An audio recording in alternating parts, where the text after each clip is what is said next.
MCD के अंदर deputy commissioner of MCD को रिश्वत लेते हुए पकड़ा गया 4 लाख रुपए की। रिश्वत भी किस बात की? कि किसी भ्रष्ट अधिकारी को बचाने के लिए, क्योंकि किसी न किसी अधिकारी को जिनको सस्पेंड किया गया है उन पर कोई ना कोई आरोप होगा, तभी उनको सस्पेंड किया गया होगा, और उन्हीं को बचाने के लिए 4 लाख रुपए दिए जा रहे हैं। अब बताओ, ऐसे अधिकारी को बचाने के लिए 4 लाख रुपए लेकर के उनको छोड़ दिया जाएगा तो एमसीडी का करप्शन कैसे कम होगा? कभी कम नहीं हो सकता, क्योंकि एमसीडी का करप्शन का इतना मकड़ जाल है कि आप पूरी दिल्ली में देखोगे कि आपको हर जगह एनक्रोचमेंट सबसे ज़्यादा, इसका मेन कारण एमसीडी को पूरी पावर है, लेकिन एमसीडी कुछ नहीं करती और भ्रष्टाचार में हमेशा लिप्त रहती है। अब जो ये कमिश्नर साहब पकड़े गए हैं मिश्रा जी, अब बताइए कर्नल है ये, अब फौज में भी इन्होंने किस तरह से काम किया होगा, वहाँ भी करप्शन किया होगा, क्या नहीं किया होगा, इनकी तो पूरी जांच होनी चाहिए।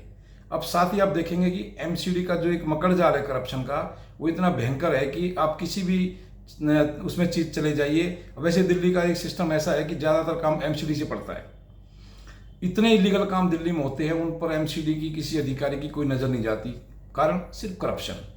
और तो और आपको रोड पे इतनी गौशाला, इतनी गौ माता दिखाई दे जाएंगी, गाय दिख जाएंगी, जिनका आए दिन एक्सीडेंट होता है, उनके जरिए भी एक्सीडेंट हो जाता है, लेकिन उस पर भी किसी अधिकारी का कोई ध्यान नहीं जाता।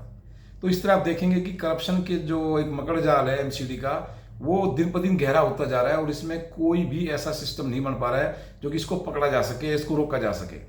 इसका मैं तो सॉल्यूशन एक ही मानता हूं, जिस तरह से पहले बिजली विभाग में बहुत ज़्यादा करप्शन होता था, टेलीफोन विभाग में बहुत ज़्यादा करप्शन होता था, इनको प्राइवेट किया गया, तब इनका करप्शन रुका। तो इस तरह से अगर एमसीडी का भी अगर प्राइवेटाइजेशन हो जाए तो इसका भी करप्शन काफ़ी इसमें रुक सकता है, अदरवाइज एमसीडी का कोई करप्शन ऐसे रुकेगा नहीं। ये 4 लाख देते पकड़ा गया है, ये 40 लाख देके छूट जाएगा। एमसीडी में कोई ऐसा सिस्टम नहीं है। तो इसका एक ही मात्र यही रास्ता है कि इनको सिर्फ करप्शन के नाम पे इस डिपार्टमेंट को बिल्कुल जितना जल्दी हो सके प्राइवेट किया जाना चाहिए, जिससे कि पब्लिक के अंदर ये मैसेज भी जाए कि हाँ भाई एमसीडी में अब जो सुधार हो चुका है, उनका काम अच्छा हो रहा है। लेकिन ऐसा मुझे लगता नहीं, दिखता नहीं। और सरकार पर भी हमेशा एक शिद्दत बना रहता है।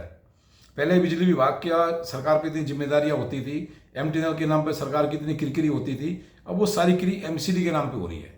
कि एमसीडी को अगर जब तक करप्शन फ्री नहीं किया जा सकता, दिल्ली के लोगों को कोई शांति, कोई सुख सुविधा नहीं मिल सकती। तो एमसीडी का फुल फॉर्म अगर मोस्ट करप्ट डिपार्टमेंट भी कर दिया जाए तो कोई अतिशयोक्ति नहीं होगी।